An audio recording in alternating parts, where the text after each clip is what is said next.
Hey there, Clinton and Jennifer. This is Jesse Gibbs. Wanted to make this video to accompany the refinance estimates I'm sending over for your home.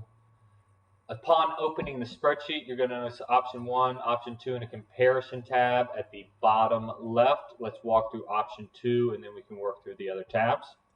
The top left, we see some basic information, your names, property address. It's a single family home and it's your primary address. Based on a quick Google, I'm estimating the value of around $450,000. If you think that needs to change, please let me know and we can update accordingly. I've got an estimated loan amount of $133,000. We can discuss more about this a little later on. For option 1, I would offer a 2.5% interest rate. It is accompanied with a 1% origination charge, and that's for a 30-year fixed mortgage. Scrolling on down, we see the origination charge associated with the fee and the flat $995 administration fee collected by the bank. These are the only fees you pay directly to the bank. Box B here are third parties we're going to pay out throughout the process, including your credit report and an appraisal. There is a possibility we would receive an appraisal waiver, which means we would remove this fee and no appraisal would be necessary. But I won't know that until we have an application and I can run your file through the system. Attorney's fees are estimated based on the transaction.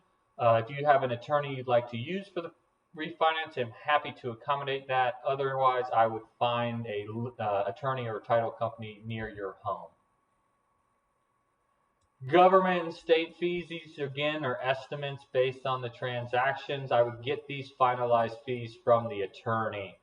So we might expect these to update. Now we're locking loans for about 60 days now, and we're closing them in about 45 to 60, depending on if an appraisal is necessary and everything like that. So these are just kind of placeholders here. Know that with your primary residence, you're going to sign documents one day, and then 3 full business days are going to pass, and on the 4th business day, we will fund the new loan. You currently have an escrow account, so I have us starting a new escrow account for you. Understand you're going to receive your current escrow balance back by mail within 30 days of the closing, so keep that in mind. And then we have our per diem interest here. This is based on the interest rate, loan amount, and funding date, so that would adjust accordingly as we move through the process. Up here at the top, we have our estimated monthly payment. We're truly concerned with the principal and interest portion of the payment for the refinance. That is because our homeowners insurance and property taxes are not going to change because of our refinance. We don't have any influence over these, but I was able to pull these directly from your current mortgage statement. But really, we're paying attention to this first mortgage principal and interest. Now, if we close and fund you in February, we will skip March payments for both mortgages, and then we would start the new mortgage April 1st. So again, you'll keep that mortgage payment in your pocket just shy of $1,600.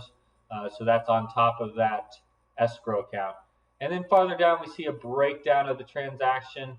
Have you bring in, well, you would receive about $3 back at funding based on this estimate.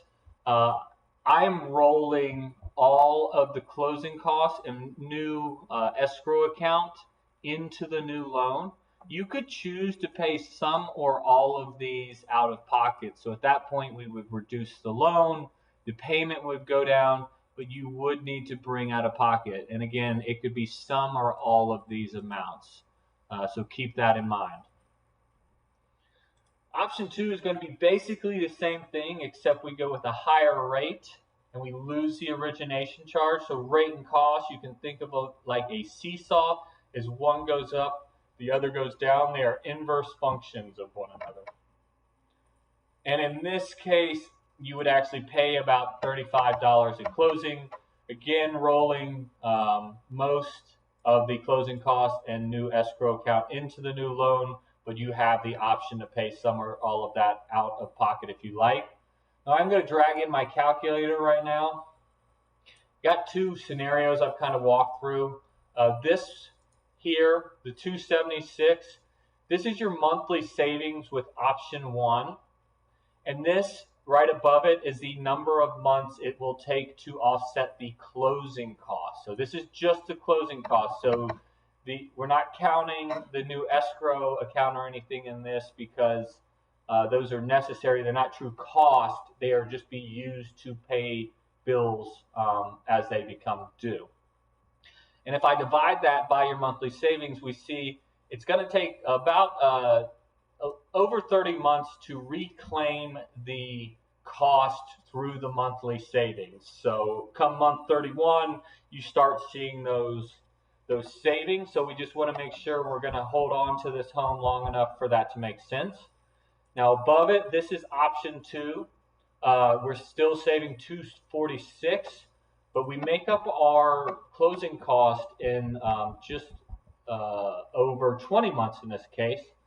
So come month 21, we are truly saving that $246.75 a month.